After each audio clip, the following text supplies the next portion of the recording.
Welcome back, everyone. And today we are in Belfast interviewing the chairperson of Progressive Politics NI.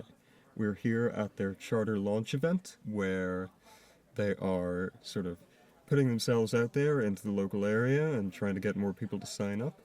And we're going to have a little talk with their chairperson, and we're going to see how the event's gone and how the group has been progressing, how things are getting on, what challenges they've experienced, what successes they have. So let's get right into that. Hello, everyone, and welcome back to the first real episode of this show that I haven't decided on a name for yet. Today, on our journey through Northern Irish political advocacy groups, we are covering PPNI, or Progressive Politics Northern Ireland, which has been operating since 2017. 2017. So I was close, I said 2018. They have 29,000 followers on Facebook and 32,000 on Instagram, so they're obviously very well known among political circles in NI, and they've been responsible for quite a number of successful actions and events, and they pretty much have members show up at nearly every protest in Belfast. Of course, the group does have a large presence in Belfast, but outside of the city, less so. They are keen to expand, but there is lower potential out there, obviously because of the lower population. They still maintain, however, quite the impressive reach online and on social media platforms. So today we are here with Matt Smith. Wait, is it Matt Smith? Fulton. Matt Fulton, sorry. Doctor Who over here. Today we're here with the 10th Doctor. And we're gonna talk to him. This is the chairperson of Progressive Politics Northern Ireland. So, let's get straight into it. So why did you set up Progressive Politics and I? Were you the only person involved, or were there At others? the very beginning, George, yeah, I was. I basically got into it because I'd always sort of avoided local politics. I think with what you get with a lot of people here, they sort of shy away from getting involved because they just don't think it's going to work. It doesn't work for them, and I think I was probably like that for the longest time. And I sort of did start off being more interested in like American politics, razzmatazz and all that, and then I dip my toe in the British politics. I guess the growth of certain progressive movements in the US and UK in terms of Sanders and Corbyn sort of like got my interest up a bit more, and then everything that was happening in Northern Ireland at the time in terms of Cash for Ish with Arlene Foster of the DEP just got me more and more annoyed to the point where I thought, right, instead of constantly annoying my friends and family with my Facebook posts or whatever, I'll set up a random Facebook and Twitter account on a Sunday afternoon, and then it just sort of snowballed from there. One thing went to another. Lots of general elections and other elections were happening at that time, so it was a very politically like active time for lots going on. And I think that helped with the growth of the page. So when you were setting up the group, did you have any major goals or things that you wanted to achieve, like objectives, or did you just kind of wing it? More so winging it. Like at the start, as I said, it was just a platform for me to sort of complain or talk about things that we could be doing better. And it wasn't until the page grew in popularity and then we got people wanting to get involved that we sort of pivoted in a way where we were like, maybe we should do something a bit different. It's not just a Facebook and Twitter page, it's not social media. It's maybe getting people who are local together to be more involved in changing politics. So once we got people involved in what we call the PPNI Members Council, we looked at what we would be doing with our platform. So that's part of our monthly meetings and part of our charter launches, and which is what we were doing today in Belfast. So yeah, that's all included in that. Yep. So if you could point to some of the successes that you think progressive politics has experienced, what would you point to? Could you give us some examples? Yeah, like so we've had. I think some of them are small wins and some of them are big wins. Like some of the bigger things, like we've encouraged certain local politicians to be more open in terms of what their position are on things. Like I won't go and start any sort of beef with in public with certain politicians, but we've had politicians who like try to hide their position on abortion rights and stuff like that, and they thought they could get away with it in terms of our posting and our questionnaires. we had them basically have to answer, which was a good thing because they ultimately are more open with the people going into elections, which they should be. On a ground level, like we've had lots of people get involved in politics that didn't. We had some of them speaking at our charter launch today, and they talked about how they didn't really feel a connection with politics or anything, or didn't know what to do. So progressive politics has made them feel more involved in that politics can work for them, and they can affect what happens locally. Okay, okay. What about challenges? Oh, the never ending. Like the challenges are day to day, month to month, year to year. Obviously we're an activist group, we're a voluntary group, so it's not like we don't have any sort of outside funding. It's purely funded by the members themselves, and that provides challenges. We don't. There's no like hard requirement. It's a fund when you can type thing. So that's challenging. It's challenging just keeping people active and like engaged. Obviously, because it's a voluntary thing. People have their daily lives. They have jobs. They have family stuff. They have like their jobs. Probably said that right. They have lots going on. And it's really difficult for people to give their free time to something that's so potentially toxic. With like politics can be challenging at times, so to sort of gear yourself up after a hard day at work, or like when you got stuff going on at home, to then go, I have to put the rest of my time into, instead of zoning out and watching TV, which is what I look forward to doing this evening. Like it's just trying to keep people involved and keep people like engaged in a way that they'll feel part of it. Totally, yeah. So, I think we both agree the world is in a pretty scary place right now. Even here in Northern Ireland, you see a lot of pretty scary things happening, whether that's the pogroms that we experienced this or last year, or the seems endless apathy of Stormont to basically do nothing. The housing crisis, Lough Neagh, we could go on and on. Yep. Where do you see Northern Ireland and progressive politics in 2 to 3 years? Yeah, that's an interesting question because somebody asked us today at the charter launch what do I see as the future of PPNI and politics here. And listen, you just don't, the future can hold anything. With politics, you just don't know what you're going to get. You might have a public figure who's the most powerful person in the country one day, and the next day they're going to jail. So you just don't know what's going to happen. I guess we just had to keep trying to keep a goal in sight of fighting for a better future for everybody. And it's difficult, because people sometimes don't see that's an achievable end goal when there's so much working against them. So it's like in 2 to 3 years, I guess we're going to have a couple of elections next year, both on the same day, local council and assembly. So we're going to be working towards that in terms of our usual stuff of doing questionnaires and endorsements and keeping candidates and politicians to account, and encourage more people to get involved. We've had a whole bunch of people attending today and wanting to get involved and signing up to join. So we'll be growing and outreach as always, and hopefully that produces results. As we said, it's challenging, but there's nothing else for it. There's a future to fight for there. And speaking of the questionnaires and endorsements, that's always been something I found quite interesting about PPNI, that you send these out to candidates, these questionnaire forms, and then you base your endorsements off of that. I'm wondering, in the past, have you ever sent a form to a candidate that they've lied on or maybe answered dishonestly? That's a good question. So I haven't went back in too many. I should state that we don't only base our endorsements on the questionnaires. Obviously, the questionnaires help us, but it would be silly for us just to say we're only going to endorse for people who respond. Obviously, that in a perfect world, we would say everybody should respond and everyone responds, and then we're able to do that. But sometimes there's people that don't respond, and that might be for valid reason.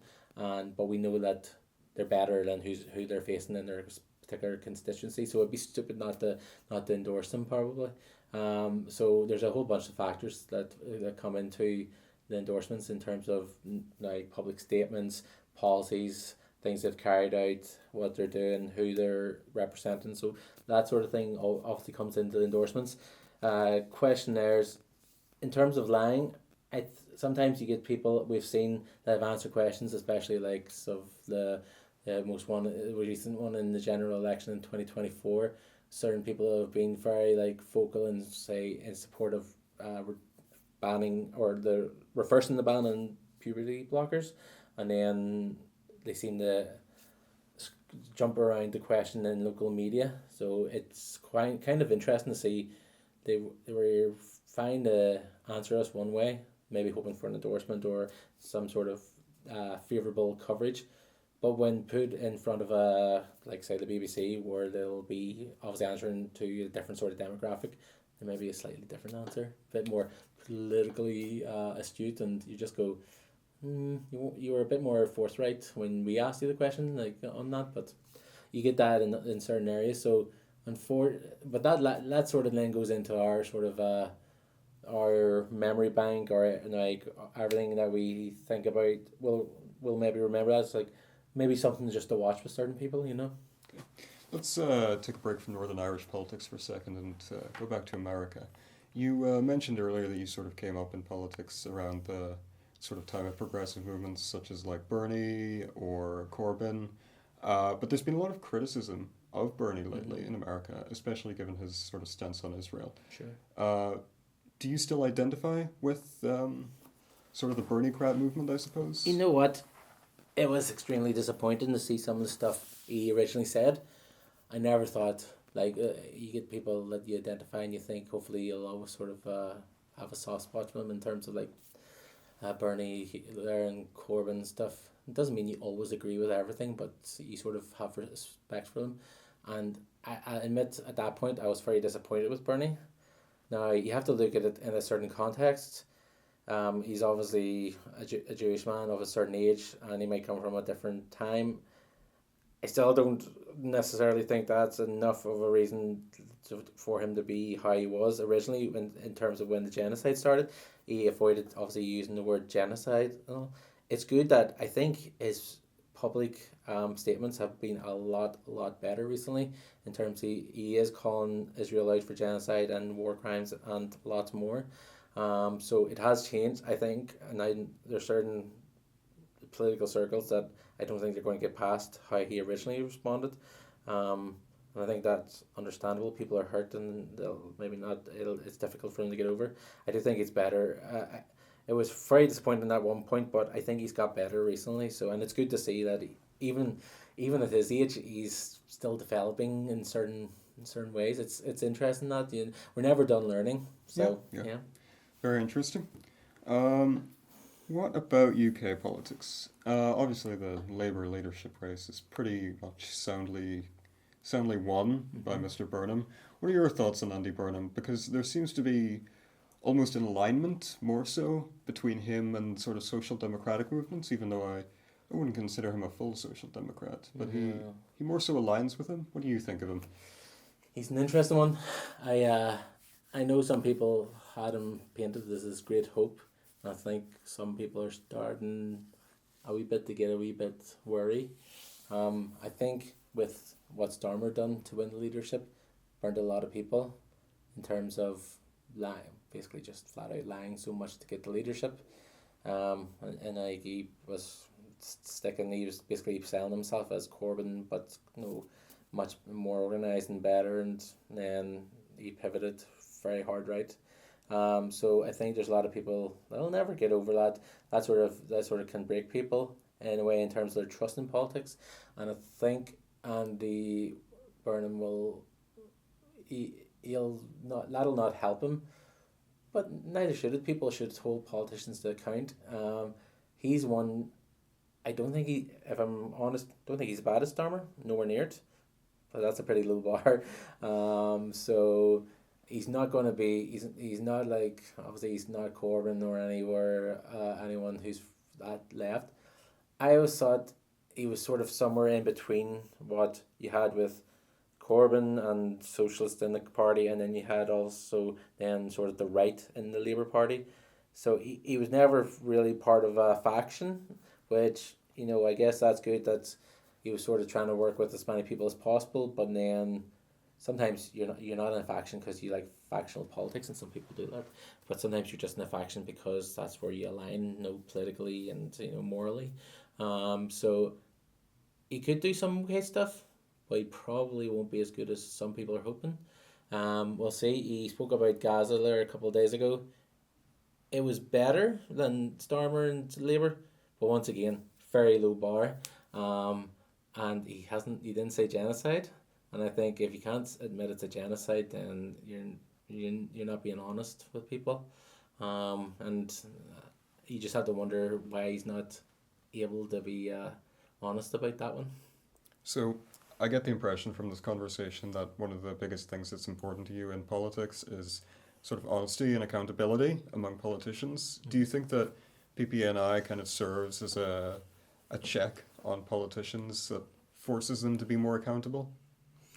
Well, that's what we're trying to do. That's one of the things. Obviously, as I said, when we started PPNI, it was just a social media accounts, and then it grew into something with a membership, and we had to decide what we try and do, and that's one of the things we try to do in terms of holding politicians accountable.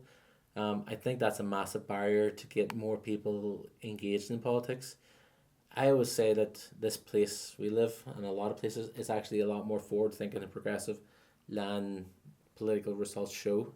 And I think what happens is so many people are disengaged from politics because they don't think it's going to work for them, and understandably so, because they see some of the shysters we have in local politics, and they think, what's the point in even voting, or they don't do the proper research, whatever, and they vote one particular way because they're voting based on fear. So I think if we got a lot more people engaged and learning more, and hopefully got more people being honest in terms of activists and candidates and politicians, then maybe it would bring better results. All right. That's the thought that. So, any final thoughts? Anything you want to say to any viewers? Well, just stay engaged. Whatever that means.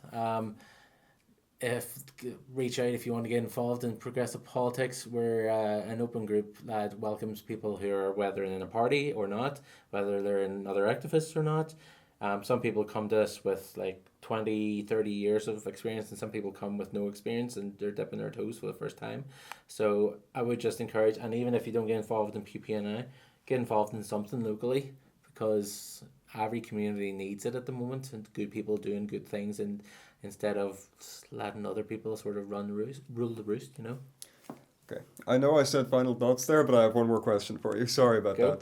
that. You mentioned earlier out in the hallway about putting in some new rules concerning engagement. I was wondering if you could elaborate a little bit on that, and maybe on how some members reacted to it. Yeah, so basically it is very difficult. What happens is you get people joining, and as I said, some people are sort of new to activism, and I think they feel a bit unsure what to do. How can they contribute? They find it difficult. They join, they go, they know there's meetings, they come along meetings, but they don't necessarily know what their part is to play in it. So we've in conjunction and liaison with our members, we've drawn up like a list, a guide of ways they can get involved and engaged, and there's a certain threshold that members should pass, and it's just to keep people involved. Sometimes people need, I don't want to say rules because that sounds very authoritarian of me, but sometimes people need goals and something to work towards, and then it helps them stay engaged. So that's what we're trialing at the moment. Haven't started properly yet. We're only at the start of that process, but it's a way of getting people something to work, a guide to work off. Okay. And do you think this will sort of improve the engagement that people are bringing to the table? Hopefully, obviously we'll have some people, like a couple of people left saying they just can't give the time, and we get that all the time. People have very busy lives, and it's never they never leave because they leave in bad terms. So we might get some people like, this works for me, might be some people that don't. I hope it's going to be a positive thing, and it'll encourage people to get more involved, and also to see where they might fit in things. So, like, they can just go, oh, I can do that, and it'll help them. Yeah. And if people want to get involved with progressive politics Northern Ireland, where can they get involved? Where should they go? They can go on to progressivepoliticsni.com, and you can contact us through there. We're all over social media, over most social media. We're not on X anymore. We pulled from there because of that toxic platform, but we're on everything else. So it's Facebook, Insta, TikTok, Blue Sky, Threads, WhatsApp, you name it. If you're on it, we'll probably be there, and you can send us a DM, and we'll try and get you involved. Perfect. Well, everyone, that has been Matt. Thank you so much, Matt, for giving us the time, and thank you to all of our viewers for listening to another episode.